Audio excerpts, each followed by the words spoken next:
It's Leclerc. Charles Leclerc! Welcome to another instalment of Negative Camber, the Motorsport Show, proudly brought to you by Pro Karts Race Centre. Today we meet Australian karting prodigy Sebastian Eskandari-Marandi. We meet his family, learn about his short career in Australian karting, discover how he gained the opportunity to become part of the factory Tony Kart team, and dissect the cultural and performance differences in World Championship karting. So strap yourselves in, make yourselves comfortable, and enjoy the latest episode of Negative Camber, the Motorsport Show, proudly brought to you by Pro Karts Race Centre. Welcome to Negative Camber, the Motorsport Show. Far enough back, he's going to make the lunge down the inside! The ultimate pit stop. The safety car is coming in. Fueling your passion for motorsport. With an emotional moment that means everything. All of the latest results, analysis, and interviews. Roar the drivers on to the final lap of this race. I'm Jamie Lemuro, motorsport enthusiast, historian, and media presenter. And I'm Lee Harrison, motorsport professional, Sprint Master Australia race driver, and Formula One alumni.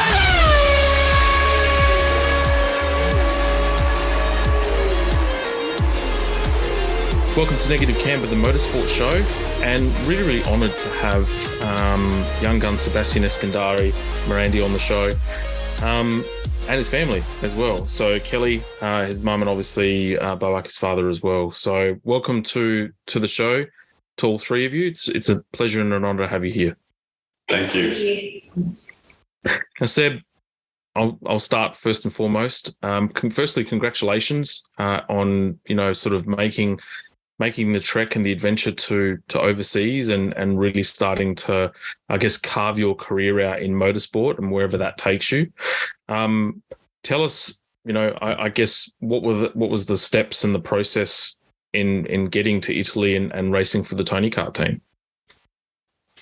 Well, the steps to getting there was Just when you started karting first? when I started karting, I would always go out to the track with Dad, and we'll just keep practicing laps and laps and testing different things to try and go faster. And then when we did AKC at Newcastle at the end of 2020, it was Mum's birthday, and I promised I would bring her home the winning trophy and get pole, and I did that. And I said, that's the best birthday present. And then we did AKC in 2021 and 2022. And the key thing just for that was to keep trying to perform and get better every time. And that's how I got to Italy. Amazing. And so did Tony Kart approach you directly, or did you go through a process where you sent like a resume or a CV or something like that?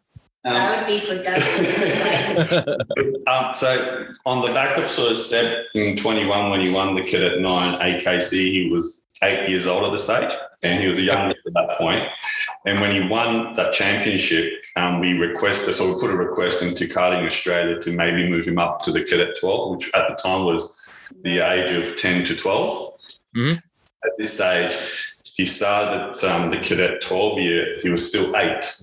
And so he won the Cadet 12 championship. And then on the back of that, winning the Cadet 12 AKC championship, they got an entry into the Rock Cup in Italy as the Rock Cup Super Final. So when we went to that, we decided to do the race weekend before it, which they recommended because it was sort of you learn the track, you learn the karts and engines. And so the first race he did then, he got pole and he won some heats, and the final result wasn't the best. So I think we got 6th or 5th or something. It was the pre-final. The pre-final was actually third, but the final was 6th because I got hit off in the last corner. Yeah, that's right. And then just through that process, and I guess even before that, we had some friends here who have connections to Tony Kart, and Tony Kart previously had contacted them and asked them if they knew of any drivers that were up and coming. And so they suggested they keep an eye on Seb. And so through that process, we got talking to them, and we did some testing after the Rock Cup. And we did 2 days of testing. And then after that, they invited us back to the factory and proposed that they'd want him for the following year. Wow. So clearly you made a really good impression to those that matter most, I guess. So are they now Are they linked to Ferrari or a major Formula One team? That's so. Yeah, so Tony Kart is actually sponsored by the Ferrari Driver Academy. And, Yeah, wow. Okay. And every year with the Ferrari Driver Academy in Italy, Tony Kart put one or two drivers in for that. We've been this year when you were testing at Francoforte, we had Carlos Sainz out there testing. Wow. Then at the actual race, the Ferrari Driver Academy manager and one of the other people. Yeah, so I can't remember his name. So the Ferrari Driver Academy manager and also the gentleman who was the head of Motorsport at Ferrari. At the race, and we met them and had a chat to them, and they watched Seb drive a little bit. And it's interesting, actually, in the contract that you sign with Tony Kart, there's a point that says that if the Ferrari Driver Academy want you to sign up, then you have to sign up. Yeah. So yeah, that's amazing. Like, I mean, there's people that are part of the Driver Academy that don't even get that opportunity or even considered. Like at the moment, for the Australasia side of things, they've just announced a trial of all of the Australasian young drivers to have a crack at it, and they're monitoring you closer than what those drivers are going to be assessed, because they only get 3 or 4 days. It's almost like SAS, like you go through all these different trials and tests, and then you make the cut, bang, that's it. Whereas in this case, they'll be able to see you pretty much from your younger stage, and to develop and refine it and go from there. So it's an amazing opportunity. Now, both of you, in terms of the parents now, you're both from the medical profession, but from my understanding, no motorsport background whatsoever. So this is quite a unique situation. it is, and it was quite funny because we were at the Rock Cup and we were in the Polish parallel team. And the funny thing is that they all come from motorsport. You got this guy, his dad's a rally driver. That one is a rally driver and is the FIA delegate for Poland for motorsport. And then you got this other guy who races GT cars, and this one races endurance cars. And their first thing to us was, so who teaches Seb? We said, what's your motorsport background? And we're like, well, we don't have one. We just sort of I don't know. YouTube it. But did you have any so no one in either side of the family tree has not even, were there any car fans or anything of that nature? We are rev heads. Yeah. We've had, we like our cars. We like fast cars. And I guess that's where his initial interest came. He loved cars at the beginning. And that's how it all kind of. They're the rev heads. I'm the rev up. No, that's cool. Yeah. So, but it's I've always loved cars and loved racing. I've been a big motorsport fan. I used to love Mark Webber. Stay up and watch him race, and I used to love the V8s and stuff like that. So I guess that's where the interest sort of comes into it. I guess having a medical background, we're very meticulous in. There's a process of doing things. Yeah. Even for us, like because he started when he was 4. And I guess we've always been quite lucky in that when he was 4 and he wanted to do it, there was an opportunity and a racetrack that he could go and do it at. And through that process, we met a couple of people who were really helpful. We've met a lot of people who haven't been helpful and try to put up a lot of roadblocks and hurdles. Yeah. We've met a few along the way that have been really helpful, and they've been part of our lives since day one with all this journey. So, yeah. Do you mind if I ask, before I jump over to Kelly? I mean, what sort of part of the medical profession? What do you specialise in? So I'm a sports doctor. I did a master's in sports medicine. So my actual special interest is sports performance through nutrition, training, and sports psychology. And I guess that's why it's lucky, because from day one I've been drip feeding him. But I think also he's actually a very good swimmer too. And we've asked him along the line down through the sort of process as to whether he wanted to do swimming instead of go-karting, because we're best country, best state for swimming. So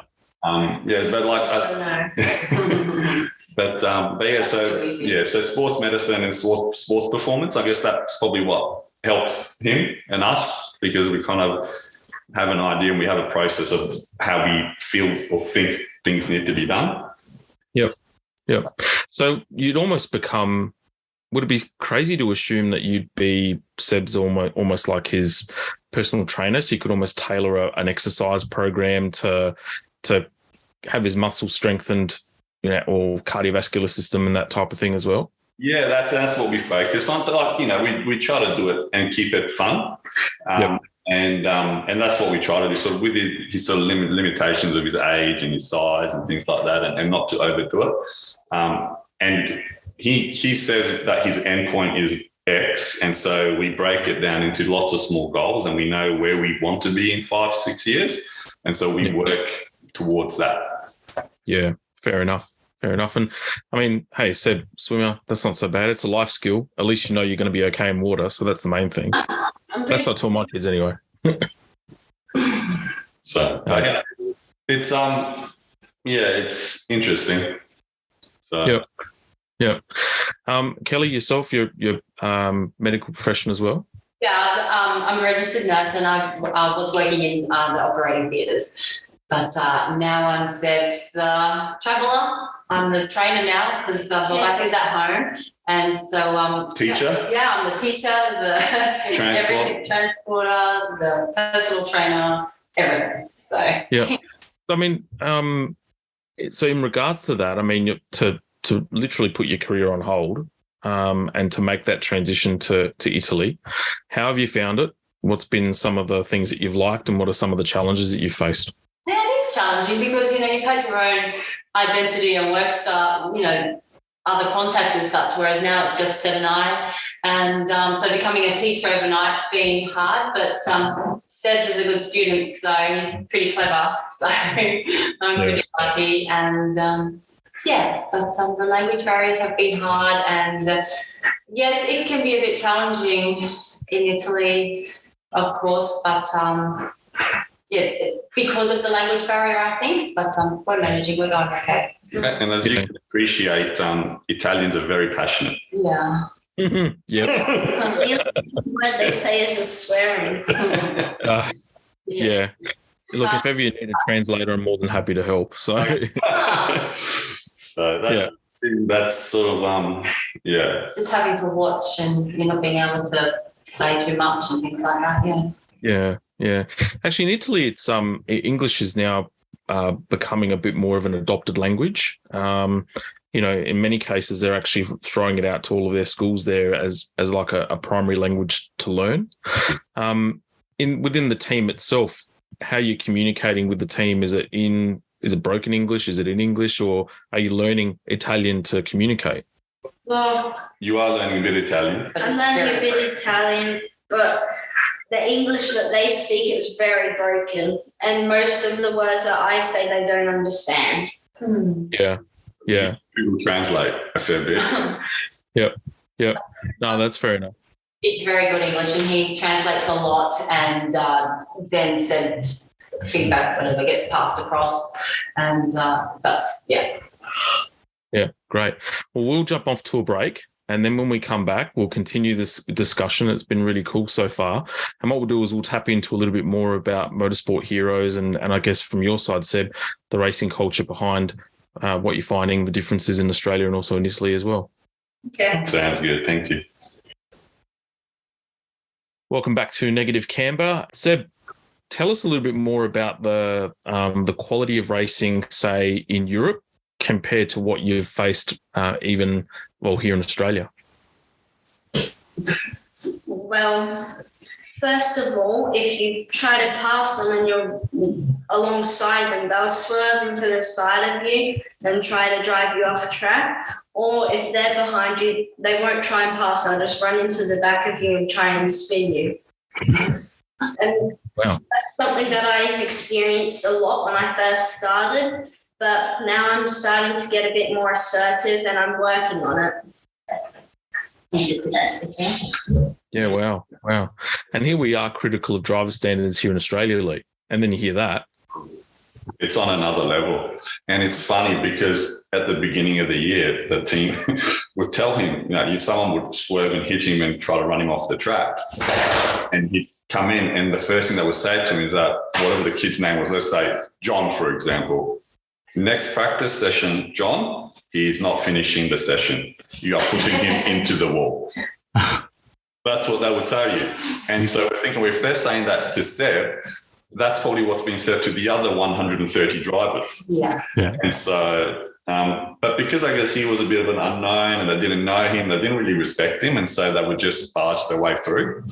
But it's sort of got a bit better now, hasn't it? Yeah. You make some friends and stuff too. So that's good. What sort of things have you had to do to earn that respect on track as well? Like your dad was just saying, you might have had to dish a little bit back, but have you had to find your own driving increase in aggressiveness since moving over to Italy? Well, I'm not like them, how I'm like over the top crazy. But in practices, I give elbows out a little bit. So in the races, they respect me and we don't come together. That's super cool. I guess the thing is the point that the team would say to me, we'd come in, and because when we were at home, it was our own go-kart. We had one go-kart. If we broke it, we didn't race. So we always learnt that we drive, we clean, you give racing room. Whereas over there, he'd come in and the kart was immaculate, and they're like, why are there no tyre marks on the side of the car? They're like, we've got 100 stickers up that we want to change them every session. You need to rub. And I guess the thing was that he'd pull up next to them and they would swerve at him. And so he'd be like, oh, and he would back out. Whereas what you've learnt now is... like just to stay in there. And if they do that, you kind of go back into them. Swerve back at them, I guess. Keep them on the outside. Mm-hmm. Yeah, wow, that's really conflicting. Like here we are trying to preach clean, tactical motorsport, and over there it's completely the opposite. And it's really bad in the minis, like because in the minis over there, depending on the track, the toe is very strong. So at summer, even like at Lenato, how was it, about 4 or 5 tenths a lap you gain by being in tow. At Sano, which is massive long straight, it's almost like 8 or 9 tenths. Maybe a second. So it's really difficult to pass and go. And also because of the level of grip, if you dive inside and pass, you almost disadvantage yourself because the car just bogs and doesn't accelerate. So it goes on 2 wheels and you're likely to flip. So in the mini class, what they've learned is that if you don't compromise the other driver, then you don't get the pass stunt, and instead the 3 people behind you pass you down that next straight. So and then push you off track. Yeah. So whereas in juniors and seniors classes, because they've got a lot more horsepower and the toe isn't as strong, they actually race a lot better. But it's nowhere near as it's a lot more messy in juniors than minis. Because there's younger kids there that still, drive like they drive in minis, but they got a lot more horsepower. And speed. Yeah. Yep. What are the field sizes like over there? I mean, at the moment we've seen unprecedented numbers at say AKC, in particular with the junior classes, or in many cases across all of them. What's it like over there? For the minis, since I'm in under 10, there's about 40, 45 of them. Depends on the track though. Yeah. 50, yeah. About 50 odd. Yeah. And in one race, most of the tracks have a capacity of 36 drivers. But I think they're under that, how they've split them this year is the first year they've actually got under 10s and 11 to 13, because at the end of last year it was like 100. It was over 100. It was like Rock, it was over 100, but in the mini it was like 127 or something. Yeah. So that's why they've brought this sort of, where they've split them into 2 groups now based on age. Yeah. Are you guys focusing most of your racing in Italy, or are you jumping across to other countries at the minute? For minis, you can only race in Italy. Well, there's different places, but because with Tony Kart, they specifically race the WSK and the races that are linked to ACI, which is like their equivalent of AKC for Italy. Yep. So that's what we are. But there are other things like Rock, and there's other things like IAMI series. But Tony Kart don't want their drivers racing in IAMI, obviously, because it's a different engine class, a different engine brand. Manufacturer, yeah. And then with rock stuff, because they're the producers of rock, they don't want their drivers driving in rock because It'll seem like we're cheating. there's cheating or there's favoritism and things like that. So they race in WSK in the minis anyway, and the ACI because it's an independent group, and they can race their Vortex engines in it. Yeah, that's kind of really, really cool to hear that, because you would have thought they would have wanted their drivers racing in everything at the top level, trying to sell go-karts and engines. But I think once they move up to OKJ, which is a junior class, then they race all over Europe. Yep. This may sound like a silly question because for me, I'm learning a lot about what you're saying in terms of the European class. But are the engine categories and the actual classes themselves different to here in Australia in terms of, say, technical specs or anything of that nature, or is it all the same, just different names?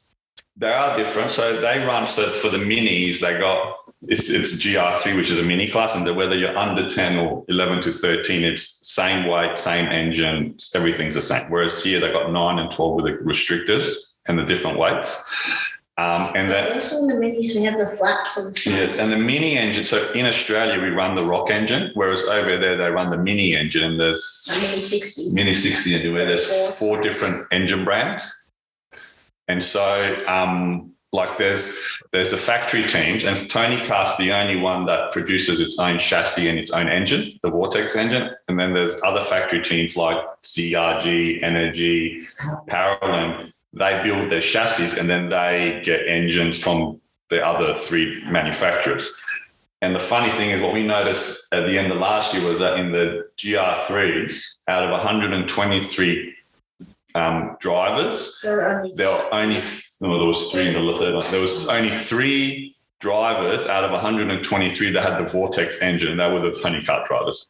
Oh, wow. About 70% of them were IAME. And then 20 TM and then a handful of, what's the other brand? LKE. So, and then you have your private manufacturers, like private teams like Baby Rays or Kiddix, which are like a private team, and they then sort of like for example, like Tom Williamson here, for example, right? Then they decide that they want to use this brand of chassis for this class because that's the best one, and then they want to use that brand of engine for this class because that's the best one. And so that's sort of the mini class, and then that kind of flows on into all the other classes. But they've got mini, OKJ, which is equivalent to KA2, but they're faster. And then they got OK, which is like a senior class for. It's like the X30. It's like a senior class, and then they got the KZs and KZ2. So that's really, they got 5 classes really. Wow. And in terms of setup, I'd imagine it would be almost like bigger and better than AKC top level again. It's like the Tony Kart team. You rock up. Well, I think the Tony Kart team kind of get the special spot in the paddock because their tents are always set up right near the pit entry and pit exit. Yeah. But like you rock up, so there's 20 drivers in Tony Kart across the 4 or 5 categories. Yeah. Each driver has 2 karts set up ready to go. 1 wet, 1 dry. And then there's about 3 or 4 spare chassis sitting in the truck. And then each driver has about 8 to 10 engines. And then, so they got these massive, like, you know, the Patrizzi truck. Yep. It's like the Patrizzi truck with a massive tent that comes off it. And then Tony Kart, if they have at the WSK, if they have the whole team there, 3 or 4. There'll be 3 or 4 trucks with that tent. And then there's a separate truck a bit further away, which is the catering truck, which is just the same size truck, but it's a kitchen. And so these guys that rock up for a race weekend, is like the race weekend is Wednesday, Thursday practice, Friday morning practice, afternoon qualifying, Saturday race, and Sunday final. So 5 days, they rock up. And then the first thing, once you've said hello to the team, you go to the catering tent, you get your menu for the 5 days, and you write down everything you want, like you tick for, you know, breakfast, lunch, dinner for the day. You submit that, and then in the day you rock up, they go, oh, Seb's here. They prepare his meal and give it to him. it's like something we're not used to. There you go, Lee. You're setting up your pro karts team eventually. That's something for you to aspire to. That'll knock everyone's socks off here in Australia. What you got to do, there's a few people there that are like, we think that, like, when you go to racing here, you think people are very wealthy. Over there, again, it's like on another planet. Like people rock up, because Seb's friends with a few on Instagram. They rock up to Milan airport in their own private jet. They get into their private helicopter and fly from the airport to the racetrack. And then they have someone who's brought in their motorhome. And we're talking about it's imagine like the literal Tony Kart. It's got expendable bits and things. And then And then just about to comment on how big are the motorhomes that you've seen? Because I did 2 rounds where I went to the World Championships, and that one thing that blew me away was the level of the motorhomes. They just on a separate level, like nothing you've ever seen before. But did you like when they drive the Ferrari California out? I'm going to park it next to it. Yeah. And then they only use the motorhome for the day's racing. Then they get in the car and go to the hotel at the end of the day. Yeah. And then Seven Keller there in the little 10-year-old Lancia having the Vegemite sandwiches. Keep it real. Keep it real. But yeah, nothing wrong with a Lancia. That's cool. I like that. When did you go over Europe to for the World Championship stuff, Lee? Yeah, off the top of my head, I think it was like 2014, 2015. We went to France, we went to SA, and then the year after that, the Worlds were at La Conca. So that'll be a track that you guys are familiar with. But we went to the World Championships at La Conca in KF. It was at that stage, which is the equivalent of OK now. Yeah. Whereas when they raced at La Conca, what was the problem with the GR3s in the final? Every time they came around the last corner, they would go so slow that the back markers and even midfielders would get stuck in all the grip. It was like about an inch of rubber. Yeah. And they had to have like 3 restarts because they were all stuck. They couldn't actually physically go. Get out of the cars, move the cars, or get back in. Also having, like, the marshals before races were having to dig the rubber off the track. Yeah. That's something that we've never experienced in Australia. People talk about grip in Australia. It's like over there, you grip and go around a corner. You have to, you almost get in 2 wheels and roll almost. You have to. Yeah. And the rubber is built up so high that you've got to kind of use it like a berm, because if you straddle over the top of it, it's higher than the bottoming out point of the chassis. So the chassis understeers on you, you lose your steering and all that sort of stuff as well. But it's super funny when you come into the in-grid, you've got to keep the wheels turning so that they don't stick to the in-grid as well. Yeah. No, it's all a different experience, because you said you'd come in and underneath the Mini was all just rubber. Yeah. Has that been one of the biggest challenges to get used to, besides the driving style and everyone being aggressive, just like that extra level of grip and how much more corner speed you can carry? Well, yes, but you actually can't carry much more corner speed. You actually got to go slower, because if you try and carry much more speed in, you'll come in, but then when you hit the rubber, you'll just slide or you just get stuck in it. Yeah.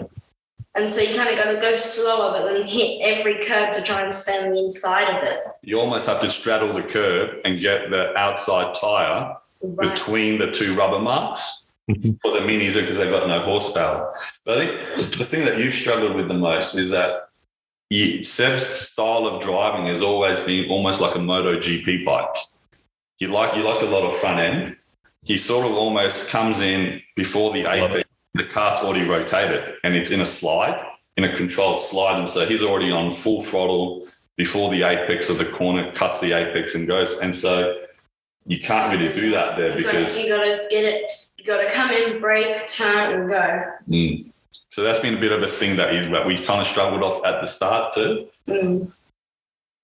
I just can't get my head around that whole rubber thing. I mean, here we are. You speak to people here. Mind you, my racing experience in terms of karting is limited to SA only, and so any ounce of grip that appears, everyone's like, "Oh my god, it's gripped up." But that just sounds insane.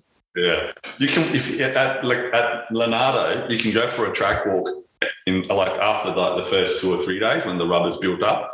And your shoes will stick. Your shoes will stick to the track. So if your laces aren't tight, you walk and your foot will come out of your shoe. I reckon I've only ever had that sensation once, Lee, and that was when they just resurfaced Bolivar.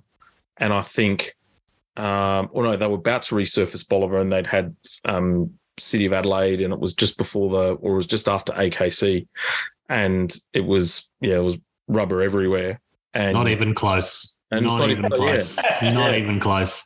That's what I mean. That's the only thing I can relate it to. But then you hear that, and it's just 10 times worse. When with Bolivar gripped up like you're talking about, these guys are probably thinking about putting wets on because it's still so slippery. I was going to say, yeah, but I can't fathom it. It's just it's incredible. Yeah. The other thing, I guess, for us is Seb's young, but he's quite tall. Like compared to a lot of the other drivers, is about they come up to like about here on him.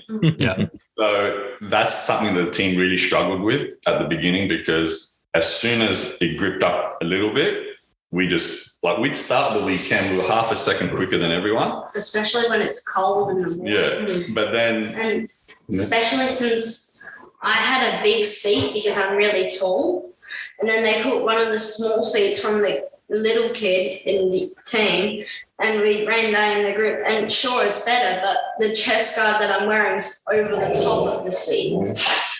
And so yeah. But that's been sort of an issue where, again, the height just generates so much lateral grip. But credit to Tony Kart, I guess, again, being in a factory team, is that when he gets his chassis coming out to the racetrack, you know how the little plaque on the back of the carts have, rookie chassis number. On his ones, they say Seb Racing. So they've actually gone, he'll go at the start of the, he'd be testing different chassis with different tubings and things like that. Yeah. And then even now they bring different stub axles, different hubs, different steering columns, and even Greyhound have made a one-off seat just for him to work with the chassis, just because they've been trying to compensate the height factor. Yeah. For all the people that are racing here back in Australia and thinking of joining factory teams or whatever, maybe following in your footsteps, what do you guys think has been the most important thing for Seb's development that you've got out of the factory team? I guess learn for us has always been, because I've always been his mechanic. I guess the thing is to be able to be comfortable enough to let go and let other have control. That's our dog just fighting. Wants to join in on the interview. And I guess to work hard, be focused on what you want to do, and just keep learning, I guess. That's the biggest thing. It's okay. She's all right. Yeah, you're all good. We've had a topic of discussion of late in regards to frequency of attending the track and getting to the track in order to get faster. And I guess how often were you at the track when you were a little bit younger there, Seb? What was the frequency of you to get to the point? Because looking at your results, you'd almost hit the ground running straight away, like it was natural for you, even at the age of 4. Well, we'll go to the track every weekend, but it didn't quite start off as well as it is going now. Yeah. What were some of the challenges you were facing, or some of the issues? Well, the same problem as Italy, since I'm one of the youngest and was one of the youngest, I wouldn't get respected as much as I do now. Yep. I guess, sorry. The thing is, for us, because we're not from motorsport, when we bought a secondhand go, because when Seb he showed interest in the whole thing when he was 2. Me being a motorsport fanatic, I had a simulator. And so from the time that he could start crawling, he'd crawl up on my lap. And then once that happened, I wasn't allowed to touch the steering wheel. He'd do this wheel and I would do the pedals. Yep. Actually, we got videos of it. He wasn't too bad. He could pick the lines. Yep. So we ended up setting up a little, in his high chair, a little simulator where he'd play on Gran Turismo. And he was so small that he couldn't see over the wheel. He'd have to look through the wheel. And then from that led to us going, let's try a go-kart. And we got a second-hand go-kart. But even trying to get someone to help us, it was always, no, it's too hard, this and that. So I ended up, like I said earlier before we spoke, I ended up just YouTubing it and Googling it. And I just bought some stuff off of eBay and just cobbled it together and went to the car park. And then and the challenge, and because, like I said, my mindset has always been, if you're going to do something, you should do it properly, especially with driving. I think develop bad habits. And what everyone used to say to us initially was, he'll just get fast because he'll get confident. But it's like, yeah, but he needs to, I think for me, it's learn the good habits and learn the proper things so that you can work and learn those things rather than just get out there and be fast because you get confident and then you got to unlearn and then relearn. And I think the simulator has been really, really thin because he loves the simulator. Yeah. Do you still play on the simulator now? Yeah, I play every day. Yeah. And have you got, like back home in Italy, do they have like a good kart simulator or is it just playing on racing car games? So that the factory don't have anything like that for us. There are places like Formula Medicine and things like that are very focused on sort of their fitness coaching, mindset coaching and simulation stuff for motorsport. But they have sort of focused on karters, but more so sort of Formula 4, Formula 3 kind of stuff. But we've got like a little makeshift portable sim that we took there. Again, because it's like, you might race 2 weeks in a row, but then you might not race for 2 weeks. And so it's not like when we were home, we'd have AKC, then we'd come home and we can go to the racetrack and practice the next weekend. You don't have that accessibility. So the simulator is the next best thing. Yeah. I mean, for you, Kelly, obviously in Italy and stuff like that, how often are you staying there? Do you own the house? Are you renting it? Like, what's the living arrangements there? No, we're renting. We had to get visas to go over, and so we needed to have a rental apartment. So, yeah. And that was a bit of an experience too, the visas. Not surprised. Oh my gosh. Yeah, so we put a little 2-bedroom apartment, which is actually really good. We're very lucky and so close to the track, and got to set up a little sim in there for Sebs and go from there. And car rental is very expensive. Oh yeah. That's like enough. But we're quite lucky because one of the managers at Tony Kart lent us his car. We pay him a monthly thing, but it's like a quarter of what it would cost if you were to rent a car. Yeah. From Avis or equivalent. Yeah. Yep. And do you all fly over and stay in Italy, or is it just Kelly and Seb that go and you stay here and man the fort? Initially at the start of the year, we all went together just to sort of set up and get comfortable. Then obviously then someone's got to come back and pay for it. So it's not cheap. No. And that's probably like when you start motorsport, especially karting, everyone's got dreams and ideas that they want their kids to achieve. And they're all youngsters, they all want to race Formula 1. Formula 1 is the thing, right? Us, we've got this great opportunity that not many people have had before, but to go there and do what we're doing. But you don't actually think about all the things that come with it, like being separated. All the logistics. Yeah. The emotional sort of support, the difficulties, like Kelly touched on earlier, that she was her own person. Like, so before she was a nurse, she was in the Navy for 10 years. So she's always been very independent, very goal-driven, had her own careers. And now it's like you almost stop that. You're full-time carer, teacher, like all these other roles that you never used to have before. And I guess even for them, like we love spending time together, and I'm sure he loves spending time with us. But when he's here, he goes to school 5 days a week. He's got that break from his parents. He's got an outlet. He's got a group of friends that he can do things with and talk about whatever they want to talk about. Now it's like that's non-existent. So I guess you've made some cool friends, and they actually race with each other on the sim. Yeah. So he's got friends from Sweden, from Belgium, and they're kids that have similar interests. And so they can relate and they're vicious on track. They'll put you in the wall the first second they get a chance. But then you come off and they're like, Seb, you want to go swimming? Let's go play tennis. Let's go kick the ball. It's quite cool that way. Yeah. But there's a lot of different things that you wouldn't necessarily have thought about that are quite difficult and makes it really tricky as a family to try to deal with, I think. Yeah. Yeah. What's the arrangement, if you don't mind me asking, with Tony Kart? Have they given, is it a year by year type of arrangement, or is it they've given you 4 years and then see how it goes, or we were kind of a nobody, an unknown. So they gave us a 12-month contract, but they're already talking about next year and about sort of what their plans are and what they want to do with him. Yeah. And Seb, I mean, it may sound like a silly question, but are you aiming for Formula One, or that's the goal? Yeah. No. Yeah. I've got posters of Michael Schumacher, Lewis Hamilton, Sebastian Vettel, and me. And Senna. Oh, now we're talking. You won me over.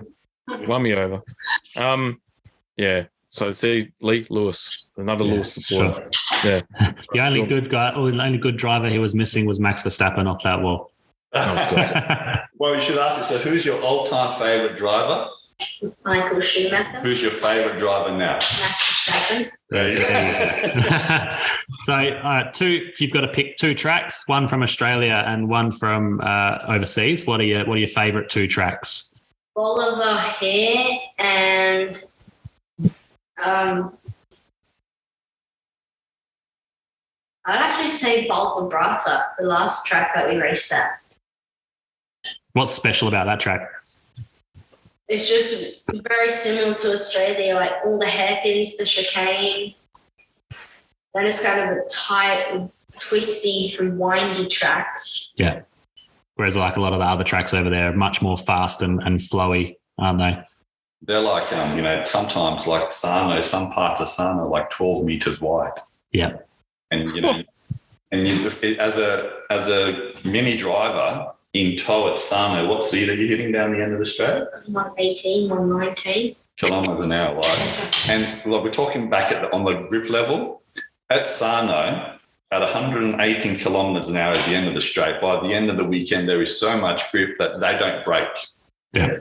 They just turn, dig, turn and go. It's just crazy. Yeah.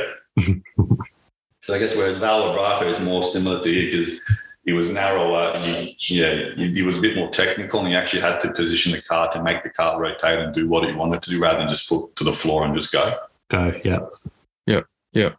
With Tony Kart, it sounded like that they're clearly going out of their way to make sure that you're feeling comfortable, Seb, but do they get your feedback? I mean, or do they use the feedback of the drivers that then has a flow-on effect to the next chassis, for example, like the next 401 or for the next junior kart or something along those lines? I think so because they do a lot of development, a lot of the ancillary stuff, like I said, the hubs, the stub axles, even steering columns and things like that. I wouldn't even steering. And different steering wheels and different seats, and even the chassis themselves, they change them. I said that they go through like different compounds and tubing. I don't really understand it very well, but they'll bring and be like, to me, it looks like the same thing, but they're like, oh no, these 3 chassis are all different. And you'd go out in a 20-minute session, you come do 10 minutes and then come in and jump straight into another chassis and go out. And do 5 minutes and jump into to another one. And like that, then they back to back the data and then get your feedback on what it did. So, and I'm assuming a lot of that information probably then flows on to developing the chassis down the track. Yep. And do they, like, at the end of each session, do you have like an engineer or a mechanic where you just sit down and go through all the data and stuff like that, like a proper telemetry session? Well, I've got a mechanic, but he's Italian, so he doesn't have a word that comes out of my mouth. But there's luckily a person that talks very good English, Gabrielle, and he's a telemetry dude. And so I'll go tell him my feedback. Then he comes over to my mechanic and Alessandro, the engine person, and tells them everything. Then Lorenzo, the one that used to be my mechanic but now helps the whole team, he would come down and tell Roberto what to change on the car. And then I'll go do my data with Gabrielle and he would tell me where I'm doing wrong. And sometimes he even compares me to the junior karts. Yep. That's so Italian. Lorenzo, Gabriel. I know. It just oozes Italian. It's great. I love it. I tell you, you were telling me how there's one heat race where something happened, and then you guys came in, and all four of them were around the cut, and it was very heated, right? It was a disaster. It was there's a lot of hand gestures, and then you asked them what they were talking about, and they were talking about tire pressures. So they're very particular, and they're very meticulous, and they're very dedicated, and they really put their hearts on the line. They win as a team, they lose as a team.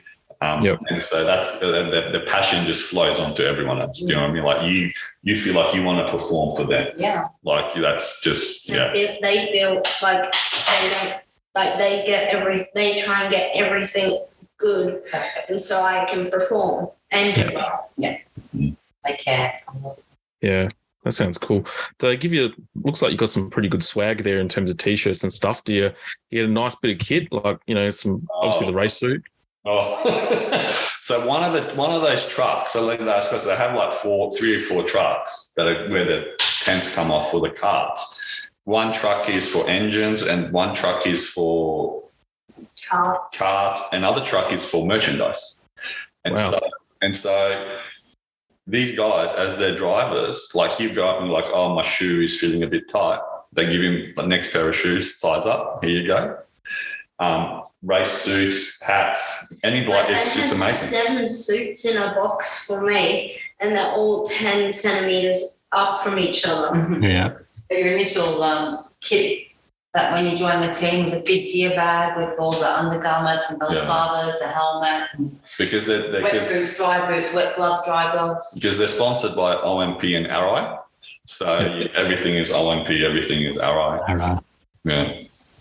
Yep. And they don't like you to look dirty, do they? So there's no.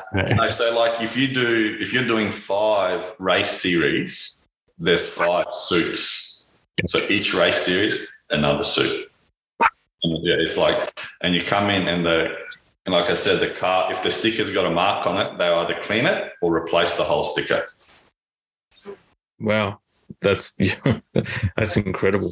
Do they have their own like little washing machine or something in, like, how, so some of the V8 supercar teams, for example, in their transporter, they've got like a portable front loader that they wash the suit and then they dry it. The same thing there, or no? No. You'd take maybe you'd maybe take 2 or 3 suits with you to the weekend.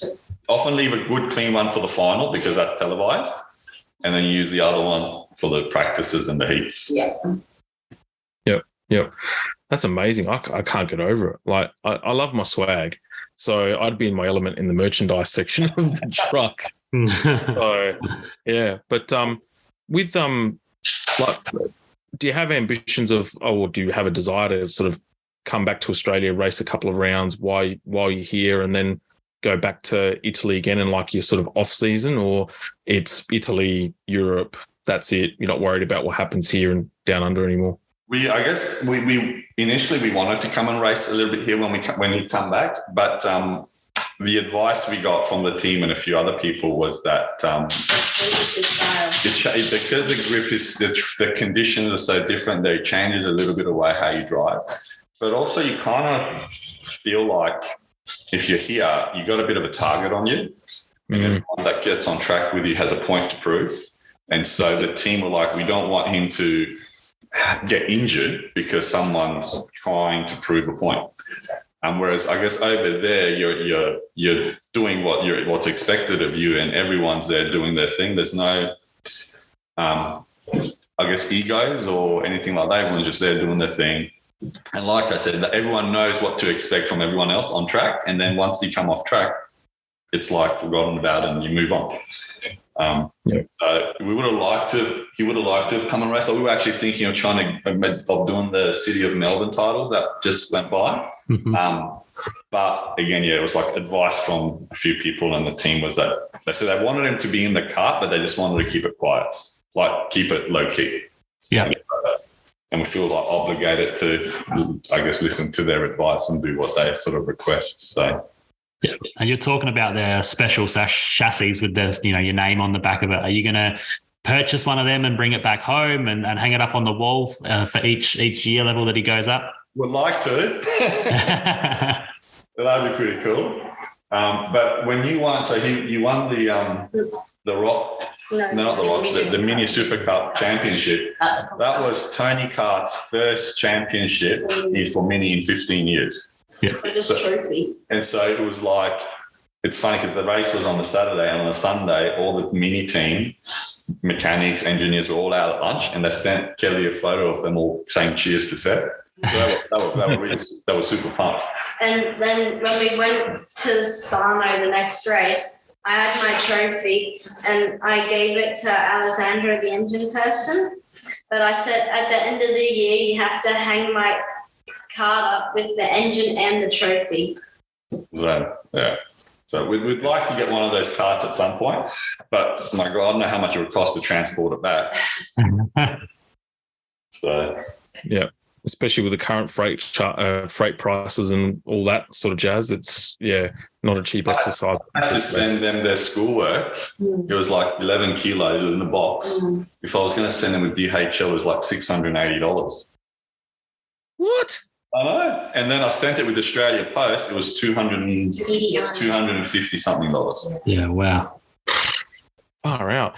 With the schooling then, I mean, you'd still be obviously working under obviously whatever Queensland schooling, sort of guidelines and that type of thing. And are you just sort of emailing and... Absolutely lucky enough that Seb was able to be enrolled into the Mount Isa School of the Air.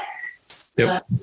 Just through our local school, they had contact out there and they thankfully took him on, finding out that he was a good student. And so we've been working with them. We have an online lesson every week, and then the rest of it, we just submit our work through email. Yep. And Seb, do you have, I mean, if let's say, and let's hope not, but let's say race driving doesn't get to where you want it to go at a top end level, do you have like a plan B? Like, do you want to be a doctor, or you want to be an engineer, or?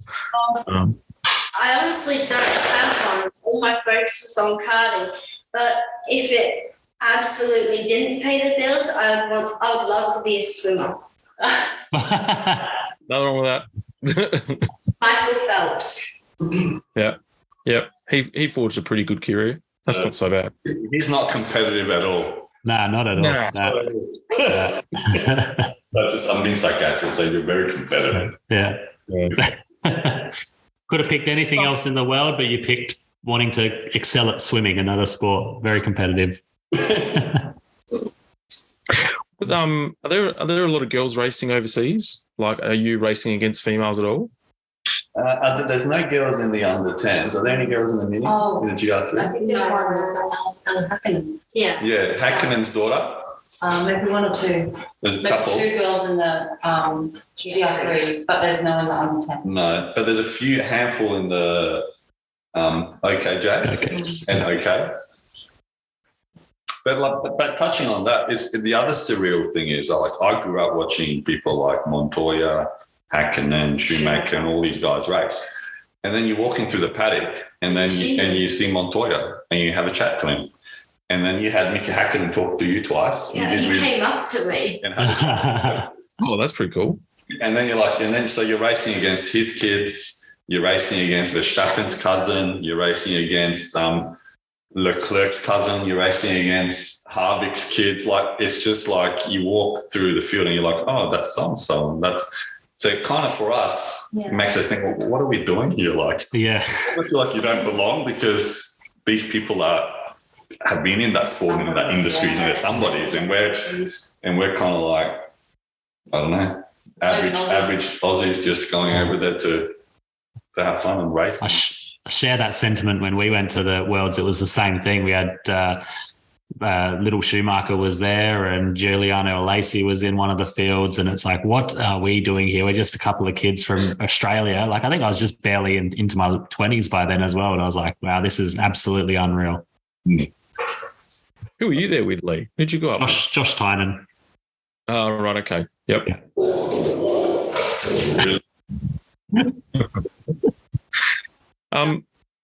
We found it interesting. I find that interesting because obviously with the Lana episode, and she talked about the challenges that they've actually faced, not only for herself, but as the family in terms of that whole boy versus girl type rivalry.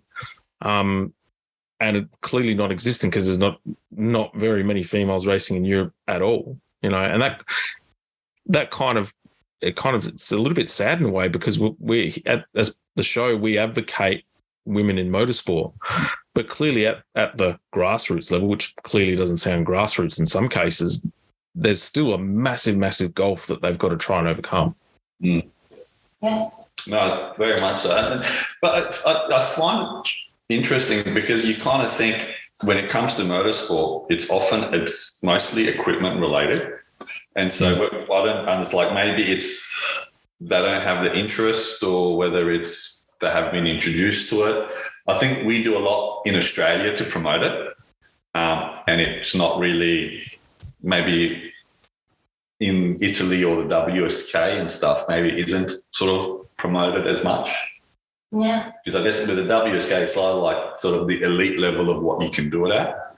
And so whether it's different in sort of in the basic Italian karting community. The FIA that promote women. The FIA, yeah. So there's stuff like that. So there's stuff for the older girls, I think, when in the OKJs and OK, because they got that, the girls, what's it called? Academy. Yeah. The Women's Academy, something like that. Yeah. FIA Academy, something.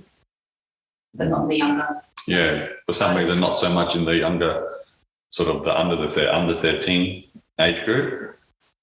Whether it's just a country thing or. Yeah. It's an amazing journey so far, and it's been really cool to sort of see it from the sidelines. I mean, in the last 2.5 years, when we've been reading out the karting results on a national scale, when we do a review of the AKC, Eskandari-Marandi gets read out a lot. So we're very aware of your capabilities, and and from my side of it, I wish you nothing but the best, my friend. I reckon, by the sounds of it, you've got a massive career ahead of you wherever it takes you. Thank you. All right. Well, we're off. We are done for another episode of Negative Camber. It's been an absolute pleasure to have you on board. And hey, maybe we get you back. Thank you. No worries. Anything else you want to ask Lee before we wrap up? No, I'm all good. It's just, wish you all the best of luck for the rest of the year, and look forward to seeing what you can do with the Tony Kart team in the future as well. And hope it's just the beginning of a long and fruitful career with them, and bring home another world championship for Australia with the Tony Kart team. Thank you. No worries. See you guys. Thank you very much. Bye. Thank you. You've reached the checkered flag of another episode of Negative Camber, the Motorsport Show. A huge thank you to you, our incredible listeners. Your support and passion for motorsports fuels our enthusiasm to bring you the latest results, analysis, and interviews from the racing world. Keep that FOMO at bay by subscribing to Negative Camber on your favourite podcast platform. We'd also love it if you could leave us a review and share the show with fellow racing enthusiasts. Your feedback and support mean the world to us. Remember, Negative Camber is more than just a podcast. We're a community of dedicated fans who live and breathe motorsports. Follow us on socials, join us on our website, negativecamber.co, and be sure to subscribe to the Negative Camber Club for access to exclusive content, episode previews, and special deals from our amazing partners. A huge thank you goes out to our podium partners and our incredible sponsors. Your partnership allows us to continue bringing you this show and dive deeper into the world of motorsports. If your business adds value to the motorsport community, get in touch with us to become a Negative Camber partner. So until next time, stay fueled with passion, embrace the Negative Camber, and keep chasing those podium finishes.